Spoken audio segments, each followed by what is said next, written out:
Alhamdulillah. Alhamdulillah Rabbil Alamin.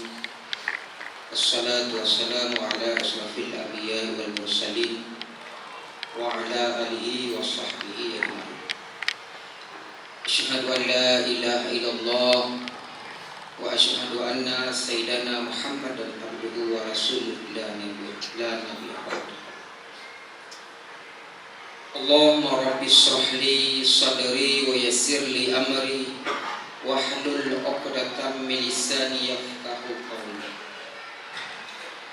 Pertama-tama dan yang paling utama, marilah sama-sama kita panjatkan puji dan syukur kita kehadiran Allah Subhanahu wa taala, yang mana oleh Allah Subhanahu wa taala sampai dengan hari ini, siang yang berbahagia ini, masih memberikan kesempatan dan kesehatan kepada kita semua, sehingga kita masih dapat berkumpul di tempat yang mulia ini, di rumah Allah Subhanahu wa taala. Tujuan kita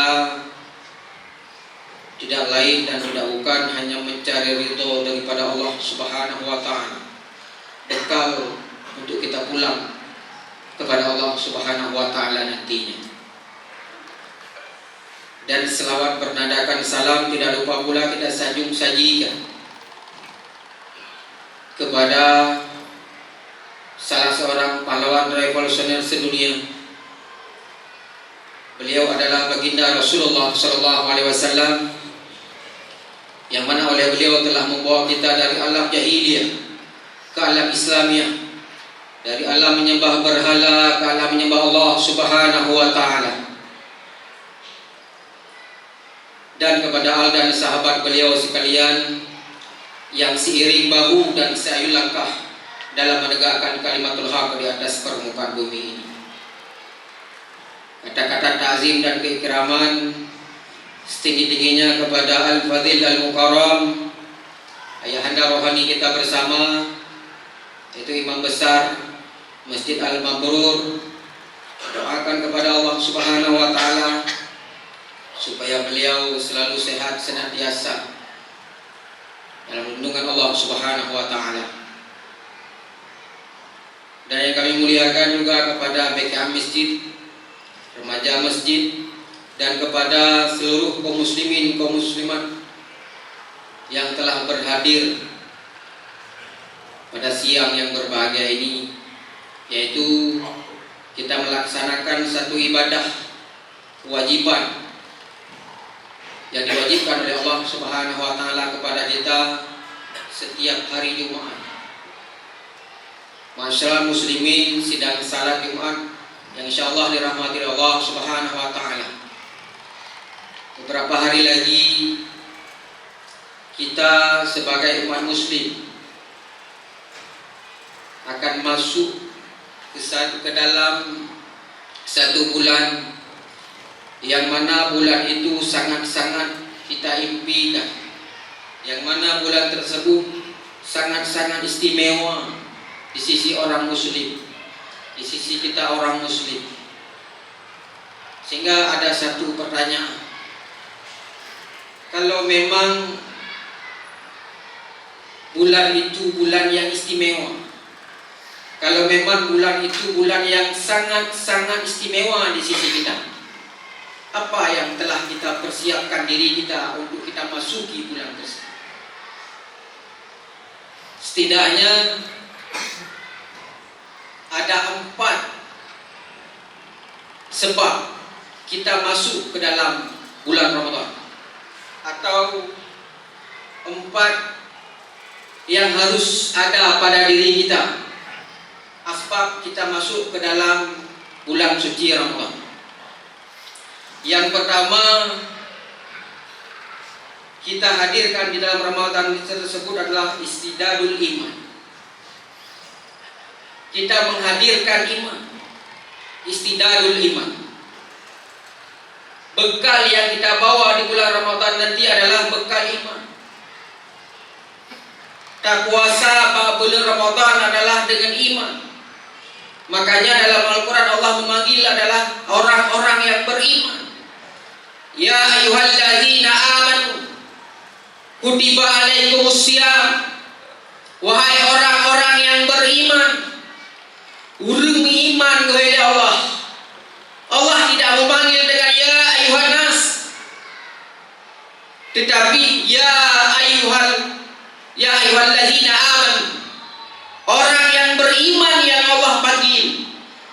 Maka istidadul iman yang kita persiapkan di bulan Ramadan nanti, iman tanyo yang tanyo persiapkan di bulan Ramadan, pakai iman. Karena tidak semua manusia sanggup berpuasa di bulan Ramadan. Kalau tidak hadir iman, maka tidak sanggup kita berpuasa. Coba kita lihat. Kadang-kadang ulun gaduh semen surau limang boh. Berbarbel 20 kilo kebel. Kerja sanggup dari pagi sampai sore. Tetapi giliran masuk bulan Ramadan, puasa tidak sanggup. Puasa kahit. Tak kerja jula janoi. Tak berbarbel 50 kilo kuat fisik kita, tapi imannya lemah. Berarti imannya tidak siap begitu masuk bulan suci Ramadan. Dia tidak istidadul iman. Yang pertama. Yang kedua yang kita persiapkan adalah istidadul qalbi. Kita persiapkan adalah siapkan hati. Kita masuk ke dalam sebuah bulan suci, hati kita juga harus suci. Tamanglah bulan yang leh, hati kita nyoba leh. Maka tidak bisa masuk orang-orang yang hatinya kotor. Tidak bisa masuk orang-orang yang hatinya busuk ke dalam bulan Ramadan. Hayo, bersihkan hati dulu, baru kita masuk bulan suci Ramadan. Maka sebelum masuknya bulan Ramadan, kita telah membersihkan hati kita terlebih dahulu. Uklih hati, nyobro hati, hanaga hati, tidak bersih hati, kita masuk ke dalam bulan suci Ramadan, maka Ramadan tersebut tidak ada makna bagi kita. Kita melihat orang lain, kalau ada lebih ke bajunya pika susah, hati kita tidak bagus. Maka Allah mengatakan dalam Al-Quran, fi qulubihim maradun fazadahumullahu marada. Dalam hati mereka kami campakkan penyakit. Yang menyebabkan penyakit yang ada ubat dan penyakitnya. Kalau hatinya tidak bagus, baguskan dulu hatinya. Hatinya sakit, ada penyakit di dalam hati, maka obati terlebih dahulu sebelum masuk bulan suci Ramadan. Apa obat hati? Obat hati ada 5 perkara, kata Nabi dalam sebuah hadis. Ini sering dibawakan oleh Opik dalam sebuah lagu. Yang pertama, baca makna beserta baca Al-Quran beserta maknanya. Tapi dah baca Al-Quran, alainya takkan makna, kita daburkan di dalam hati, kita implementasikan dalam kehidupan sehari-hari. Ini baca Quran. Baik dibaca Quran, tak kira kita. Tidak pernah kita implementasikan makna Al-Quran tersebut di dalam kehidupan sehari-hari kita. Banyak hari ini orang baca Al-Quran. Saya pernah membaca sebuah buku yang berjudul Kana Muhammadun Sadiqah. Yang buku tersebut dikarang oleh pengarang dari Belgia yang bernama John Hallemond. Apa kata John Hallemond dalam bukunya Kana Muhammadun Sadiqah? Kata John Hallemond, membaca Al-Quran itu sangat-sangat menjijikkan, kata John Hallemond.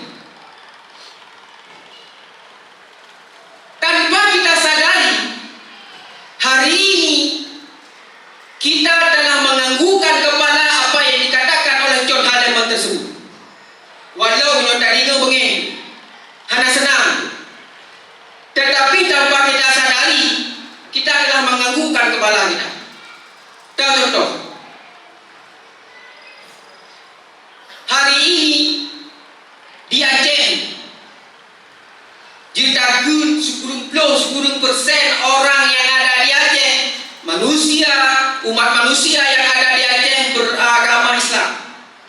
Dari 99% Islam yang ada di Aceh, orang yang ada di Aceh, pada persen yang dibaca Quran. Dari 99% kita persentasekan yang bisa baca Quran, kita bilang saja ada sekitar 80%.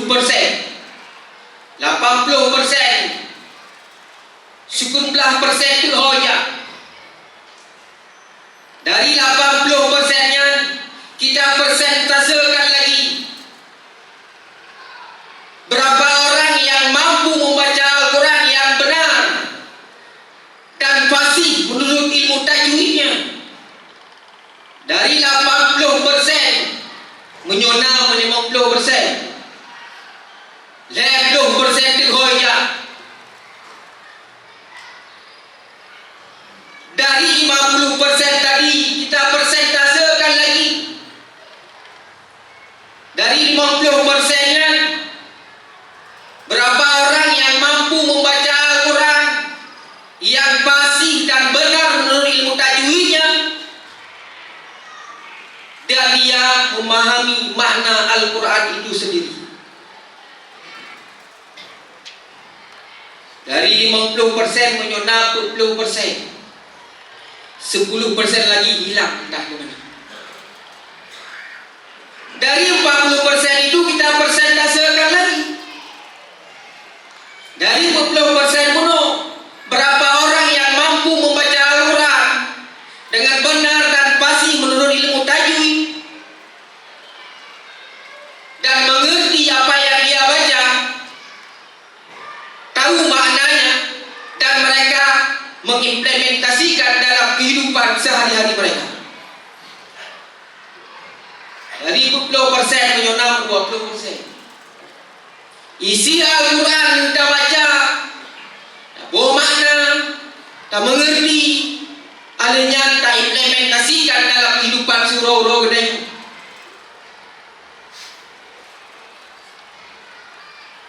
Nah, nampak gede. Ini hampir Ramadan. Hampir banyak orang baca Quran. Dibaca Quran pun nomor 0. Di masjid ada guru kita yang mengajarkan di sini belajar tahsin Quran. Bapak balena nomor 0. Kadang-kadang ada orang baca mau, belajar tidak mau. Di balik kita baca Quran, kita belajar Al-Quran tersebut. Nomor 0 Quran. Salah kita baca Quran, salah kita baca dosa. Tetapi apabila kita ada belajar, salah kita baca, kita tidak berdosa. Nanti benar. Maka dalam agama, guru belajar itu dihitung sebagai anak kecil. Tanya nak kabar sehingga minggu sehingga kayak pun kena masjid. Itu kita hitung si mutali si anak kecil. Anak mi yang itu. Wadah tanya juga anak mi dikira anak mi ya Allah. Menyona salah baca bubut punya nama Allah bubut anak mi. Tapi dikala kita sudah tidak belajar lagi. Selesai kita belajar waktu kecil dulu. Setelah itu kita tidak belajar lagi. Maka kita tidak dihitung sebagai anak kecil lagi. Nyata nama ahli. Maka terumbu monyo yang kira buah jamnya. An-nasu nawani. Manusia terbagi kepada dua. Mu'allim wal muta'allim. Wa khairuhuma hamajin. Yang pertama mu'allim. Siapa itu mu'allim? Mu'allim adalah orang yang mengajarkan ilmu Allah Subhanahu wa ta'ala. Urang serumput. Urang nyankeun muallim, orang yang mengajarkan. Wal muta'allim, so si muta'allim. Si muta'allim adalah orang yang belajar. Wa ghairuhuma hamajun hamajid. Dan selain keduanya, kan ulun semubut, kan ulun but danyong. Hamajun hamajid. Orang itu seperti hamajun hamajid. Putra hamajun hamajidnya. Hamajun hamajidnya nunggu kerimu. Binatang yang kecil-kecil yang terbang di atas pundak seekor lembu. Yang mana hamajun hamajid ini dia tidak pernah tahu dari mana asalnya sampai ke situ, dan dia tidak pernah tahu kemana dia akan kembali nantinya. Itulah hamajun hamajid. Maka ditanya urang hanaya abud yang tidak dekat dengan Allah Subhanahu wa taala, maka kita tidak pernah tahu dari mana kita asal dan di mana kita akan kembali. Padahal kita di sini kita hanya menunggu kematian saja. Tanyo dengan premade ya kan? Menunggu kapan ajal kita tiba. Karena kita menunggu supaya tidak bosan dalam menunggu, maka Allah hibur kita, dikasih kita istri, dikasih kita anak, dikasih kita mobil, dikasih kita rumah, dikasih kita kendaraan. Itu adalah hiburan yang Allah kasih kepada kita. Tetapi kadang-kadang tanyo nunggu ada lagi umi, kita seperti anak kecil, begitu dikasih sesuatu lale ngatanya nunggu lale. Yu yang mano lemak nunggu haitem lale ngatanya. Yu yang abut lemak hanatem lale dengan mainan. Yu ja semula lemak hanatem melale mengenai mainan. Menansit tanyo nunggu dan dengar azan hanatem ja masjid lale dengan sesuatu mainan yang diberikan oleh Allah Subhanahu wa taala yang berbentuk sementara itu. Yang dijauhiannya adalah mainan hiburan di dunia ini. Belale dan nyongan perumoh, belale dan nyongan nanu, belale dan nyongan jabatan. Itu adalah hiburan hidup di dunia. Bosan mata preh-preh mati.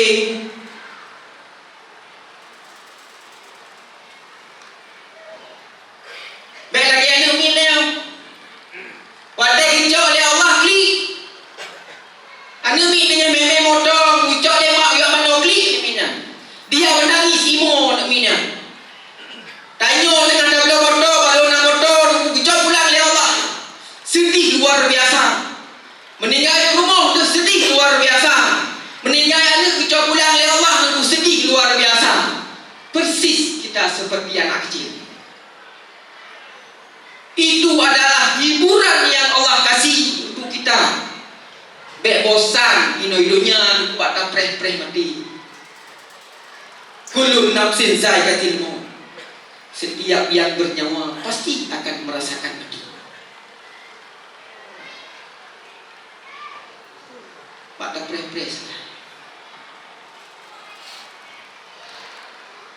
Maka Allah mengatakan di dalam Al-Quran, alladzi khalaqal mauta wal hayata liyabluwakum ayyukum ahsanu amala. Aku jadikan hidup dan mati kamu. Bude kedanya oleh Allah, mati kedanya oleh Allah. Allah ingin mencoba guna kalian bagi so yang paling kan amal dia. Siapa yang paling bagus amalnya?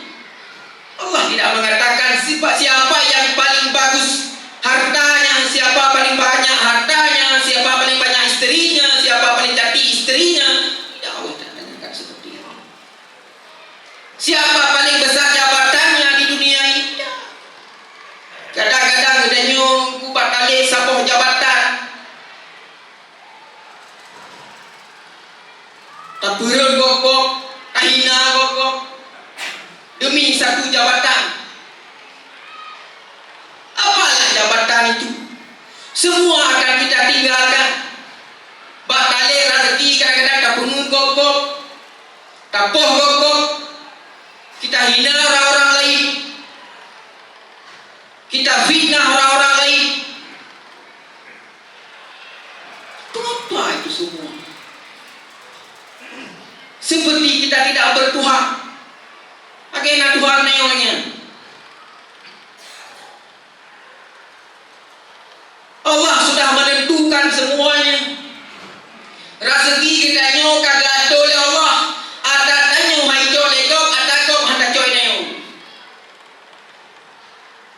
pernah lu baca sebuah cerita alang sebuah kitab. Si Raul lama berjajah dalam jatuh dalam sumur. Datang 3 orang pemuda mendengar orang di dalam sumur tua meminta tolong. Ijo kalau ini lama Tuhan diangkat sehingga orang tersebut duduk di pinggir sumur. Ijo sabah gelas diberikan air 1 gelas. Orang tersebut minum air tersebut. Lagi jadi ditanya oleh 3 orang pemuda ini, apakah air itu dalam mana? Orang tersebut praktek bak lonjak dari dia menolong ya regelau. Wadai regelau nunggu icok nalo je dulu. Gemak nalonya ngepe waktu meninggal. Si 3 orang pemuda ini heran. Bunuh kan yang langmon kotrek itu dong lewatnya kena meninggal. Tanya baru resiap pada itu langsung kok bisa meninggal. Timbul tanda-tanya dalam hati mereka. Mereka pergilah ke gurunya. Ya Basiro Syekh, ya Syekh, kamu hirun ya Syekh. Bunuhlah si Raul lama ya Syekh. Jatuh dalam sumur ya Syekh. Ya. Dia sudah lama di dalam sumur tersebut ya Syekh. Sudah seharian ya Syekh. Kami tolong dia ya Syekh. Setelah kami tolong, kami berikan dia segelas air wahai Syekh. Kamu ojo sabah gelas air cek, sabah gelas airnya sampai habis wahai Syekh. Alanya kamu tanya pakai sampai lama. Praktek regelau. Wadai reganya kamu selamat itu. Kamu tolong lagi wadainya meninggal. Yang dia kepertanyaan kamu ya Syekh. Wadai reganya trek anak kau tolong lama. Wadai kamu tolong hana meninggal. Pada cukup trek bilang. Reg kedua wahai Syekh. Sihat kalau reg kalau langsung kamu tolong tapi katanya meninggal. Pilih unang Syekh. Berikan satu jawaban kepada kami ya Syekh yang bisa kami terima dengan akal kami wahai Syekh. Bijau boleh. Wahai muridku, wahai anak muda, urang puhauno yang awak roh belum, yang kalian tolong itu, sebelum kalian tolong, rezeki dia belum habis di dunia ini. Masih ada rezekinya segelas air lagi di tangan kalian. Mantang darah segi sabah belah itu. Padahal kedua, gaknya memang hana lera segi ada rumonyo kabeh. Selesai hidupnya. Lagi. Sabah belah i rezeki gaknya hai teh walai. Pulau yang lalu. Rezeki kita tidak akan diambil oleh orang dan rezeki orang tidak akan tertukar dengan kita. Jadi tidak perlu mati-matian. Carilah rezeki, jangan lupa kepada yang memberi rezeki. Itu konsep hidup. Jangan kita rezeki tapi backward kepada yang beri rezeki, backward kepada por rezeki. Itulah Allah Subhanahu wa taala. Mudah-mudahan kita yang hadir di sini, kita yang hadir di sini, orang-orang yang mencari rezeki Allah Subhanahu wa taala, tetapi tidak lupa kepada Sang yang punya rezeki, yaitu Allah Subhanahu wa taala. Dan mudah-mudahan kita yang hadir di sini adalah orang-orang yang dirindukan oleh surganya Allah Subhanahu wa taala, bukan orang-orang yang dirindukan oleh nerakanya Allah Subhanahu wa taala. Amin. Amin ya rabbal alamin. Mudah-mudahan kita masuk ke bulan suci Ramadan, kita membawa iman yang bagus, iman yang kuat, siap kita untuk melaksanakan satu ibadah yang sangat luar biasa, dan kita membawa juga hati yang salim, hati yang sejahtera nantinya di bulan suci Ramadan. Mungkin hanya 2 yang bisa kita sampaikan untuk pertemuan kali ini karena waktu yang sangat singkat. Inilah yang bisa kita sampaikan. Mudah-mudahan bermanfaat buat saya pribadi dan bermanfaat pula kepada seluruh jamaahnya insyaallah rahmatullah subhanahu wa ta'ala. Alhamdulillahirabbil alamin wassalatu wassalamu ala asrafil anbiya'i wal mursalin wa ala alihi wa sahbihi ajma'in. Asyhadu an la ilaha illallah wa asyhadu anna sayyidana Muhammadan abduhu wa rasuluh la nabiyya ba'da. Allahumma fashalli wa sallim ala sayyidina Muhammad wa ala alihi wa sahbihi ajma'in. Ya ayuhan nas ittaqullaha haqqa tuqatih wa la tamutunna illa wa antum muslimun. Qala Allah ta'ala fil Qur'anil Karim, a'udzu billahi minasyaitonir rajim. Bismillahirrahmanirrahim. Qul a'udzu birabbin nas, malikin nas, ilahin nas, min syarril waswasil khannas, alladzi waswisu fi sudurin nas, minal jinnati wan nas. Barakallahu li wa lakum fil Qur'anil azim wa nafa'ani wa iyyakum bima fihi minal ayati wa zikril hakim wa taqabbala minni wa minkum tilawatahu innahu huwas samiul alim.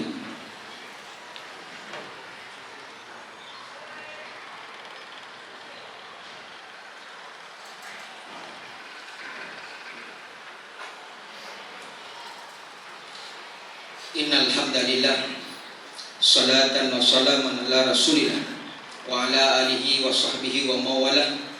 Asyhadu an la ilaha illallah wa asyhadu anna sayyidana Muhammadan abduhu wa rasuluh. Allahumma shalli wa sallim ala sayyidina Muhammad wa ala alihi wa sahbihi ajma'in.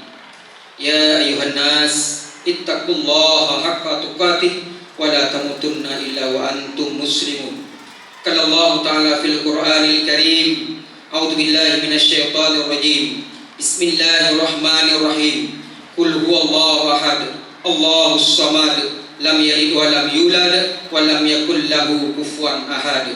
Allahumma ighfir lil muslimina wal muslimat wal mu'minina wal mu'minat al ahya'i minhum wal amwat. Allahumma dhalamna anfusana wa illam taghfir lana wa tarhamna lanakunanna minal khasirin. Allahumma khtim lana ya Allah bi husnil khatimah wa la takhtim ajalana ya Allah bis su'il khatimah. Allahumma asturna bistrikal jamil wa hasbunallah ni'mal wakil ni'mal maula ni'mal masir la haula wa la quwwata illa billahil aliyyil azim. Allahumma antas salam wa minkas salam wa ilaika ya'udus salam fa hayna rabbana bis salam wa adkhilna al jannata daras salam. Tabarakta rabbana wa ta'alaita ya zal jalali wal ikram. Allahumma rabbana atina fid dunya hasanah wa fil akhirati hasanah wa qina azabannar wa la zikrullahu akbar wallahu ya'lamu ma tasna'un. Aqimissalam.